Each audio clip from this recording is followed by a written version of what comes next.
Om Shanti. Good morning. अव्यक्त बाप दादा। आज 9 अप्रैल 2023 हम सुनेंगे अव्यक्त वाणी रिवाइज 9 मार्च 94।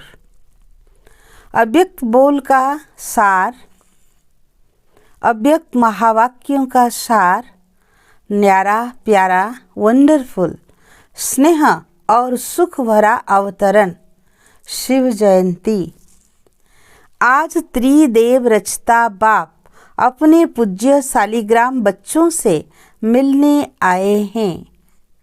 जैसे बिंदु ज्योति स्वरूप बाप की पूजा होती है, यादगार मनाते हैं, तो बाप के साथ साथ आप शालिग्राम आत्माओं की भी पूजा होती है।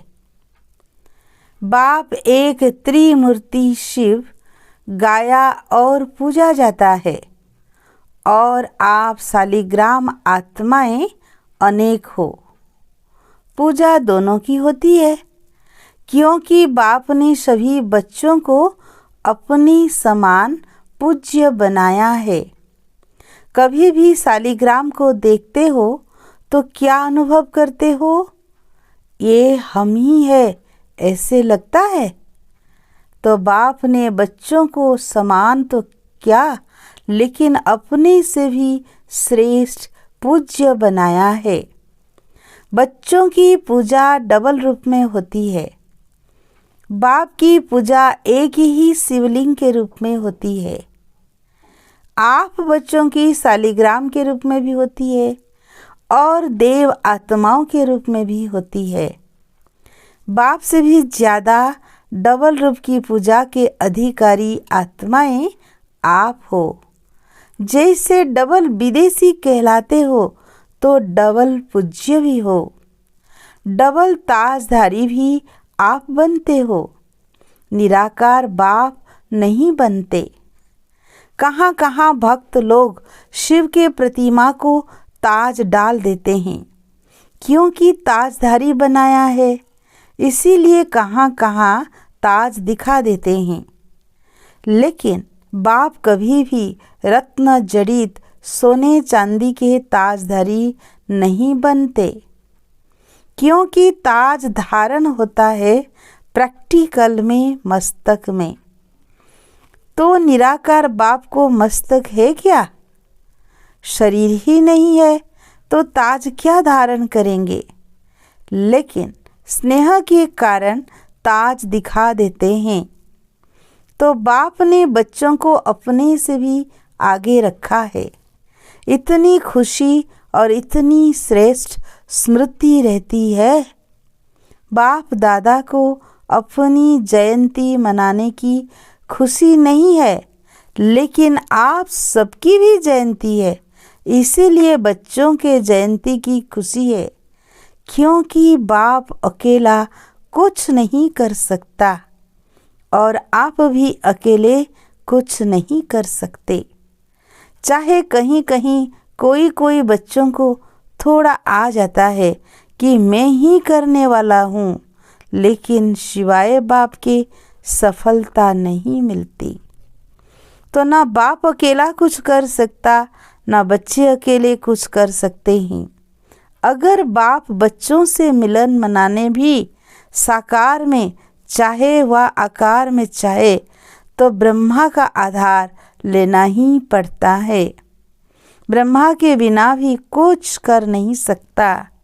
माध्यम के बिना साकार मिलन नहीं मना सकता। तो कितना प्यार बाप का बच्चों से है और बच्चों का बाप से है। एक दो के बिना कुछ नहीं कर सकते। अगर बाप को किनारा किया, साथ नहीं रखा, तो अकेले कुछ कर सकते हो? बाप कर सकता है, बाप भी नहीं कर सकता। तो ये बाप और बच्चों का साथ साथ दिव्य जन्म लेना, साथ साथ विश्व परिवर्तन करना और साथ साथ अपने स्वीट होम में जाना, ये ड्रामा की अविनाशी नोंद है। इसको कोई बदल नहीं सकता। तो यह नोंद अच्छी है ना, प्यारी लगती है ना? तो आज सब बाप का बर्थडे मनाने आए हो या अपना? बाप कहेंगे आपका और बच्चे बाप को कहेंगे कि आपका। ये दिव्य अवतरण जिसको शिव जयंती व शिवरात्रि कहते हैं, कितना आत्माओं के लिए स्नेह भरा, सुख भरा अवतरण है। सतयुग में भी ऐसा बर्थडे नहीं मनाएंगे। आत्माएं आत्माओं का बर्थडे मनाएगी, लेकिन इस समय आत्माएं परमात्मा का बर्थडे मनाती है। सारे कल्प में ऐसा न्यारा और प्यारा वंडरफुल बर्थडे जो एक ही समय पर बाप का भी हो और बच्चों का भी हो, ऐसा कभी होता है क्या? अगर तारीख एक ही भी होगी तो बरस का या मास का या डेट का अंतर होगा। लेकिन यह अवतरण दिवस कितना वंडरफुल है जो बाप और बच्चों का साथ साथ है। इस यादगार दिवस पर विशेष भक्त लोग भी दो विशेषताओं से ये दिवस मनाते हैं। दो विशेषताएं कौन सी है? एक विशेष व्रत धारण करते हैं और दूसरा स्वयं को समर्पित न करते हुए और किसी को बलि चढ़ाते हैं। तो बलि चढ़ाना और व्रत धारण करना, ये दोनों विशेषता इस दिवस की है। अनेक प्रकार के व्रत धारण करते हैं, चाहे कोई भोजन का करते हैं, कोई जागरण का करते हैं, कोई दूर दूर से पैदल करते हुए चलने का करते। कितना भी थक जाए लेकिन व्रत अपना पूरा करते हैं। चाहे कितने दिन भी लग जाए, कितना समय भी लग जाए, लेकिन व्रत नहीं छोड़ते। तो यह यादगार किससे कॉपी की? आपका है ब्राह्मण जीवन का व्रत और भक्तों का है एक दिन का व्रत। आपने भी जब ब्राह्मण जन्म का दिव्य व्रत लिया तो क्या व्रत लिया? सदा अज्ञान नींद से जागरण का व्रत लिया ना, कि थोड़ा थोड़ा नींद करेंगे, यह व्रत लिया। वह थोड़े थोड़े झुटके खा लेंगे, ऐसे तो नहीं किया। तो आप सभी ने भी शिव जयंती व दिव्य बर्थडे पर जागरण का व्रत लिया, इसीलिए भक्त भी यादगार रूप में जागरण करते हैं। और आप सबने भी शुद्ध भोजन का व्रत लिया, इसीलिए भक्त लोग भी कुछ भी हो जाए, चाहे बीमार भी हो जाते हैं, तो भी अन्न के व्रत को तोड़ेंगे नहीं। तो आप सब भी कोई भी मन के आगे, तन के आगे परिस्थितियां आ जाए तो व्रत तोड़ते हो क्या? कभी कुछ मिक्स खा लिया, ऐसे करते हो क्या? कोई देखता तो है नहीं, चलो खा लिया। अपना नियम पक्का रखते हो ना, कि कच्चे हो?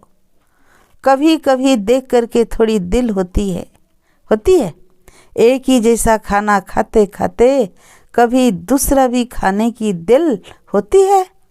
अच्छा, इसमें अमेरिका, ऑस्ट्रेलिया, यूरोप, एशिया व रसिया सभी पक्के होना या थोड़ा थोड़ा कच्चे हो? तो डबल विदेशी सभी पास हो गए और भारत वाले तो पास ही है ना। भारत वालों को फिर भी सहज है, डबल विदेशियों को की मुबारक। तो एक बर्थडे की मुबारक, दूसरा पास होने की मुबारक, और तीसरी कभी भी हलचल में न आए, सदा अचल रहना। इसमें पास हो, इसमें कह देते हैं क्या करे सम टाइम। आज बाप दादा ने डबल विदेशियों के लिए बहुत रमणीक भाषा इमर्ज की, क्योंकि डबल विदेशी एंजॉय ज़्यादा पसंद करते हैं ना। कुछ होना चाहिए, कुछ एंजॉय हो, ऐसे शांत शांत क्या रहे। तो बाप दादा शिवरात्रि पर इन शब्दों का सभी से दृढ़ व्रत कराते हैं। व्रत लेने के लिए सभी तैयार हो, या जब सुनेंगे तब कहेंगे कि ये तो थोड़ा थोड़ा मुश्किल है। पहले तो मुश्किल शब्द संकल्प में भी नहीं लाएंगे। यह व्रत लेने के लिए सभी तैयार हो। तो बाप दादा ने देखा कि जब तक दृढ़ संकल्प में दृढ़ता नहीं, तब तक सफलता नहीं होती। संकल्प होता है लेकिन दृढ़ नहीं होता तो कमजोरी आती है। बहुत करके कमजोरी के यही शब्द कहते हैं कि क्या करें, व्हाट। तो अभी व्हाट नहीं कहना, लेकिन व्हाट के बजाय क्या कहेंगे, फ्लाई, उड़ना। तो जब भी व्हाट शब्द आए तो ब्राह्मण डिक्शनरी में व्हाट के बजाय फ्लाई शब्द है। दूसरा शब्द क्या बोलते हो, व्हाई, क्यों। तो व्हाई को क्या कहेंगे, वाई वाई। सदा के लिए बाय बाय करेंगे या थोड़े टाइम के लिए। और तीसरा शब्द क्या बोलते हो, हाउ। हाउ कैसे, नहीं, नो, ऐसे जानते हैं। कैसे नहीं, नो अर्थात जानने वाले। जब त्रिकालदर्शी बन जाएंगे, जानने वाले बन जाएंगे, तो फिर हाउ कहेंगे क्या। हाउ कहना माना हवा आना। तो हवा अच्छा लगता है क्या, इसलिए यही शब्द है जो कमजोरी लाते हैं। यही शब्द है जो व्यर्थ संकल्प का गेट खोलते हैं। सोचो, जब भी व्यर्थ संकल्पों की क्यों लगती है तो किस शब्द से लगती है, इन्हीं शब्दों से लगती है ना। तो क्यों होगा, यह क्या, वह कैसे होगा, ये कैसे हुआ, ये कैसे कहा, ये क्यों कहा, अब क्या करे, कैसे करे। तो कमजोरी के या व्यर्थ संकल्पों के गेट ये शब्द है। इसको डिक्शनरी में चेंज कर दो, फिर क्या होगा, आप भी चेंज हो जाएंगे ना। तो भक्त लोग आपको ही कॉपी कर रहे हैं। आपकी बेहद की बात है और उन्होंने हद के रूप में यादगार रखा है। तो यह दृढ़ व्रत रखना, यही शिव जयंती या शिवरात्रि मनाना है। मनाना अर्थात बनना। ऐसे नहीं सिर्फ केक काट लिया, लाइट जला ली, दीपक जला लिया, तो ये मनाना नहीं। ये मनोरंजन भी आवश्यक है, लेकिन इसके साथ साथ कुछ काटना है और कुछ जलाना भी है। एक तरफ दीपक व मोमबत्ती जलाते हो, दूसरा केक काटते हो, तीसरा फिर झंडा लहराते हो, चौथा गीत गाते हो, पांचवा डांस भी करते हो, और क्या करते हो, मीठा बांटते और खाते हो। तो अभी ये 6 बातें ही करनी पड़ेगी। पहले तो दृढ़ संकल्प का अपने मन में दीप जलाओ कि अब से दृढ़ता द्वारा सफलता को पाना ही है। देखेंगे, पता नहीं, पता नहीं, नहीं, होना ही है, करना ही है, मैं शब्द नहीं है। और दूसरा, केक कौन सा काटेंगे, केक पूरा नहीं खाया जाता, काट कर खाया जाता है। तो क्या काटेंगे, जो भी संपन्न बनने में, संपूर्ण बनने में कोई भी संकल्प मात्र भी रुकावट हो, उसको अब से काट लो, खत्म। और जो कमजोरी हो, उसके बजाय शक्ति धारण करने का केक मुख में डालो। पहले काटो, फिर मुख में खाओ। समझा, झंडा कौन सा लहराएंगे, ये तो यादगार के रूप से झंडा लहराते हैं, लेकिन अपने दिल से बाप को हर संकल्प, बोल और कर्म द्वारा सदा प्रत्यक्ष करने का झंडा दिल में लहराओ। कोई भी संकल्प, बोल, और कर्म ऐसा नहीं हो जो बाप को प्रत्यक्ष करने का नहीं हो, क्योंकि सबके दिल में बाप के स्नेह के कारण एक ही संकल्प है कि बाप को प्रत्यक्ष करना है। तो कैसे करेंगे? सदा अपने संकल्प, बोल और कर्म द्वारा दिल में प्रत्यक्ष करने का झंडा लहराओ और सदा खुश रहने की डांस करते रहो। कभी खुश कभी उदास यह नहीं। जब उदास होते हो तो उस समय भी अपना एक फ़ोटो निकालो, और जब खुश होते हो तो भी फ़ोटो निकालो। फिर दोनों फ़ोटो साथ रखो, फिर देखो अच्छा क्या है, मैं ये हूँ या वो हूँ। तो सदा हर्षित रहने का, खुश रहने का डांस करो। कुछ भी हो जाए, कोई कितना भी खुशी चुराने की कोशिश करे, क्योंकि माया किसी के द्वारा ही तो कराएगी ना। कुछ भी हो जाए, कितना भी कोई किसी प्रकार से खुशी कम करने या खुशी गुम करने का प्रयत्न करें, लेकिन जब तक जीना है तब तक खुश रहना है। यह पक्का व्रत लिया है ना, क्या नहीं कर सकते हो? विल पावर है ना, तो जिसके पास विल पावर है वो क्या नहीं कर सकता? अगर आप मास्टर सर्वशक्तिमान नहीं कर सकेंगे तो फिर और कौन करेगा? कोई और पैदा होने वाले हैं या आप ही हो? माला के मन के आपको ही बनना है या औरों का इंतजार कर रहे हो? फर्स्ट डिवीज़न में आना है ना, कि सेकंड भी चलेगा? तो यह दृढ़ संकल्प अर्थात व्रत लो कि जब तक जीना है तब तक खुश रहना है, और जो खुश रहेगा वो खुशी की मिठाई बांटता रहेगा। उस मिठाई से तो सिर्फ मुख मीठा होता है, और इसी से तन मन दिल सब खुश हो जाते हैं। तो ये मीठा बांटना है। और गीत सदा क्या गाते हो? मीठा बाबा, प्यारा बाबा, मेरा बाबा, यही गीत गाते हो ना। सदा यह गीत ऑटोमेटिक बजता रहे। ऐसे नहीं सेल ख़त्म हो जाए तो गीत ख़त्म हो जाए, बैटरी स्लो हो जाए, नहीं। जब बैटरी स्लो होती है तो पता है कैसे गीत गाते हो? सबको अनुभव तो है ना। फिर क्या होता है?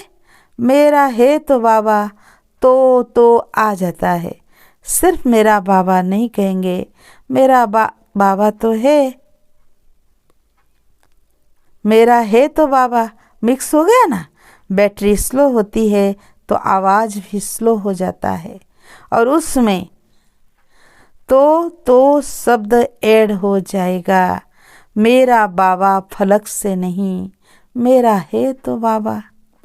तो शिवरात्रि मनाना अर्थात ये दृढ़ व्रत लेना। ऐसा शिवरात्रि मनाई ना, या सोच कर पीछे जवाब देंगे? अच्छा, बहुत होशियार हो, अभी अभी सोच लिया। डबल विदेशी हो इसलिए डबल होशियार हो। अच्छा, डबल विदेशियों ने मधुबन में कौन सी विशेष सेवा की? क्या किया? ब्रह्मा बाबा को प्रत्यक्ष किया, स्टैम्प का फंक्शन मनाया, विशेष योग भी लगाया ना। पावरफुल योग लगाया तो विघ्न विनाशक हो गए ना। चाहे मधुबन निवासियों के योग ने, चाहे डबल विदेशियों के योग ने, चाहे चारों ओर के ब्राह्मण बच्चों के योग ने कमाल की ना। क्योंकि चारों ओर सबका यह एक ही संकल्प था कि ब्रह्मा बाबा को प्रत्यक्ष करना ही है। फिर कोई ने भाग दौड़ की सेवा की, कोई ने मनसा सेवा की, कोई ने वाचा सेवा की, लेकिन जिन्होंने जो भी योग युक्त होकर सेवा की, ऐसी सेवाधारियों को सफलता की मुबारक। कितनी खुशी है, क्योंकि ब्रह्मा बाप से सबका दिल का अति सूक्ष्म प्यार है। सभी ने ब्रह्मा बाबा को देखा है या जानते हो? क्या कहेंगे, देखा है या जाना है? जो कहते हमने देखा है वो हाथ उठाओ। जो कहते जाना तो है, बाप है, यह अनुभव किया है? क्योंकि अनुभव भी एक आँख है।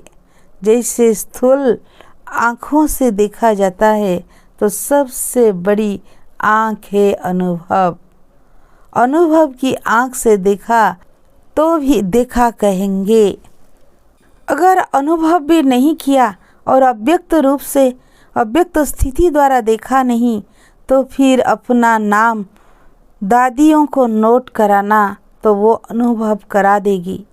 रह नहीं जाना, क्योंकि दूसरों को स्टैंप द्वारा ब्रह्मा बाप का अनुभव करा रहे हो और खुद नहीं करो तो अच्छा नहीं है ना। इसीलिए जब ब्रह्मा बाप के चित्र के आगे बैठते हो तो चित्र से चैतन्यता के मिलन की अनुभव की अनुभूति नहीं होती है। रूह रिहान का रिस्पांस नहीं मिलता है। मिलता तो है ना, तो बाप है तभी तो सुनता है और देता है। फिर भी इस अनुभव से वंचित नहीं रह जाना। समझा? तो सभी ने जो सेवा की, विशेष भारतवासियों ने ज़्यादा सेवा का चांस लिया। तो बाप दादा नाम नहीं लेते हैं, लेकिन सभी अपने सेवा के रिटर्न में नाम सहित मुबारक स्वीकार करें। डबल विदेशियों को भी सेवा का चांस मिल गया। अच्छा लगा ना? नाच रहे थे ना? अच्छा। चारों ओर के ब्राह्मण जन्म के दिव्य जन्म के अधिकारी आत्माओं को, सदा बाप और आप साथ साथ रहने वाले समीप आत्माओं को, सदा डबल पूज्य स्वरूप के स्मृति में रहने वाले समर्थ आत्माओं को, सदा दृढ़ संकल्प व दृढ़ व्रत को निभाने वाले सफलता के अधिकारी आत्माओं को, सदा खुश रहने वाले और औरों को भी खुश करने वाले खुश नसीब बच्चों को, त्रिदेव रचता बाप की और ब्रह्मा बाप की विशेष बर्थडे मुबारक भी हो और याद प्यार भी हो। साथ साथ सर्वश्रेष्ठ आत्माओं को नमस्ते। हम सर्वश्रेष्ठ आत्माओं की सर्वश्रेष्ठ बनाने वाले परम शक्ति प्यारे बाप दादा को याद प्यार, गुड मॉर्निंग, नमस्ते नमस्ते, शुक्रिया प्यारे बाबा, शुक्रिया शुक्रिया। आज का वरदान, अपनी श्रेष्ठ स्थिति द्वारा भटकती हुई आत्माओं को श्रेष्ठ ठिकाना देने वाले लाइट स्वरूप भव। जैसे स्थूल रोशनी पर परवाने स्वतः आते हैं, ऐसे आप चमकते हुए सितारों पर भटकी हुई आत्माएं फास्ट गति से आएगी। इसके लिए अभ्यास करो, हर एक के मस्तक पर सदा चमकते हुए सितारे को देखने का। शरीर को देखते भी ना देखो, सदा नज़र चमकते हुए सितारे लाइट तरफ जाएं। जब ऐसी रूहानी नज़र नेचुरल हो जाएगी तो आपकी इस श्रेष्ठ स्थिति द्वारा भटकती हुई आत्माओं को यथार्थ ठिकाना मिल जाएगा। आज का स्लोगन, सेवा के महत्व को जान, कोई ना कोई सेवा में बिजी रहने वाले ही ऑल राउंड सेवाधारी हैं। अच्छा, ओम शांति।